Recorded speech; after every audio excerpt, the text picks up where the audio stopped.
جیسا کہ میں نے کہا کہ منصبداری سسٹم جو تھا، اگر ہم اس کو اس دور میں دیکھیں تو یہ بہت ہی ایک دلچسپ سسٹم تھا۔ اب ہم اس کی سٹرکچر کو دیکھیں گے۔ اس کی سٹرکچر میں بہت ہی سمپلیفائڈ طریقے سے بتا رہی ہوں۔ یہ بہت ہی کمپلیکس سسٹم تھا اور کمپلیکس سٹرکچر تھی۔ اس کی سٹرکچر کو دیکھیں۔ یہ سٹرکچر بیس کرتی تھی کیونکہ ایک پرپس تھا فوج کو ریز کرنا، یعنی فوج بنانا۔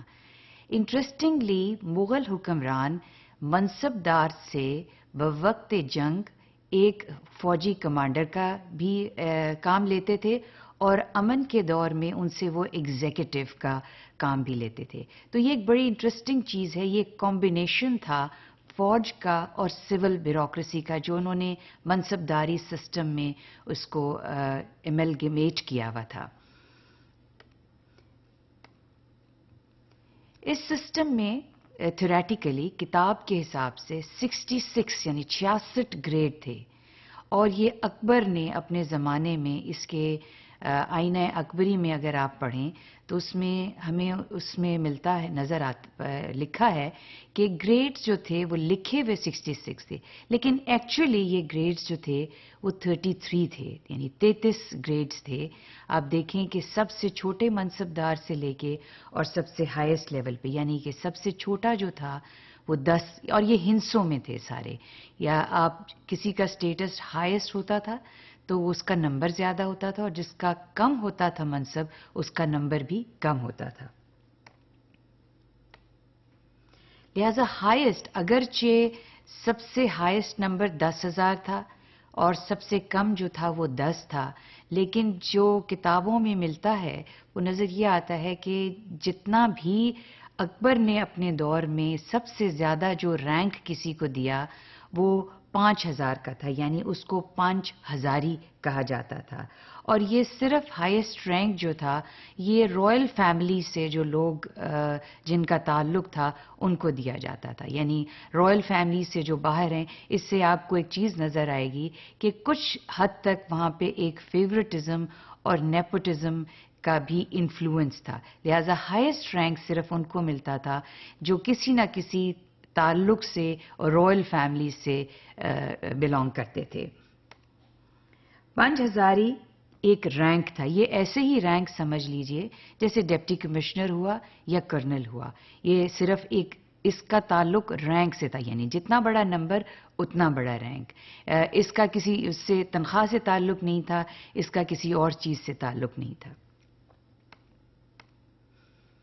رینک یعنی منصبدار کا رینک ہونے کے علاوہ اس رینک کے اندر ایک اور رینک تھا جس کو ذات کہا جاتا تھا۔ اس رینک کو، اور پھر اس کے علاوہ ایک رینک تھا جس کو سوار کہا جاتا تھا۔ سوار، یہ سارے لفظ جو ہیں یہ فارسی کے لفظ ہیں، اور آپ دیکھیں کہ ذات اور سوار یہ رینک جو ہیں یہ دیے جاتے تھے۔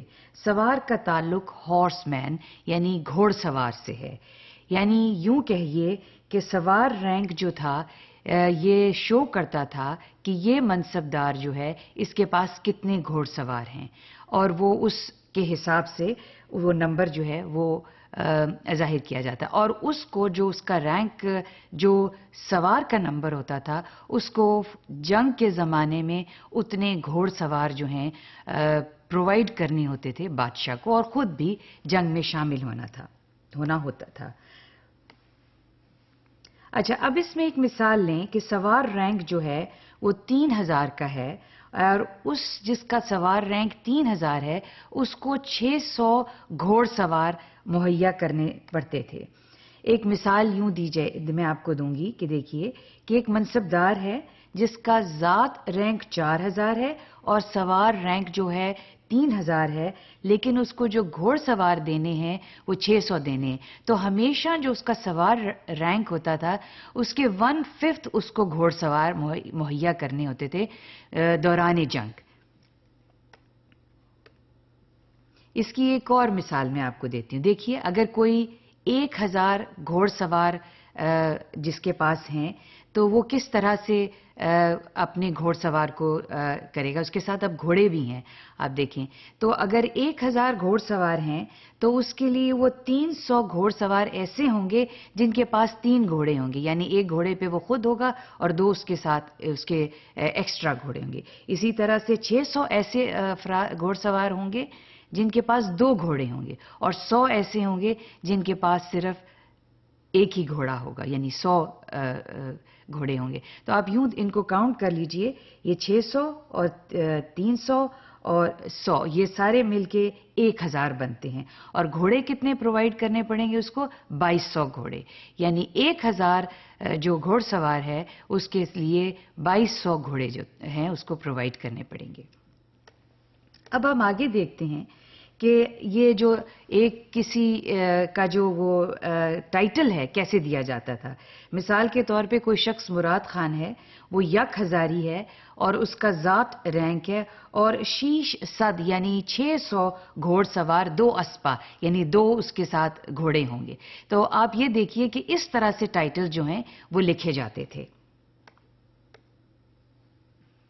گھوڑوں کے ڈسکرپٹیو رولز ہوتے تھے. یہ گھوڑے جو تھے نسلی گھوڑے ہوا کرتے تھے اور یہ برانڈڈ ہوتے، ان کو داغا جاتا تھا، ان پہ ایک سیل لگائی جاتی تھی اور یہ پیڈگری یعنی نسل کے گھوڑے ہوتے تھے. عربی یا ایران سے گھوڑے جو ہیں یہ خاص طور پہ منگوائے جاتے تھے. تو ان کا ایک رجسٹر ہوتا تھا جس میں ان کا اندراج ہوتا تھا. اسی طرح سے جو ایک منصبدار ہے نہ وہ صرف گھوڑے بلکہ اونٹ، ہاتھی اور بلک کارٹ بھی پرووائیڈ کرتا تھا دوران جنگ.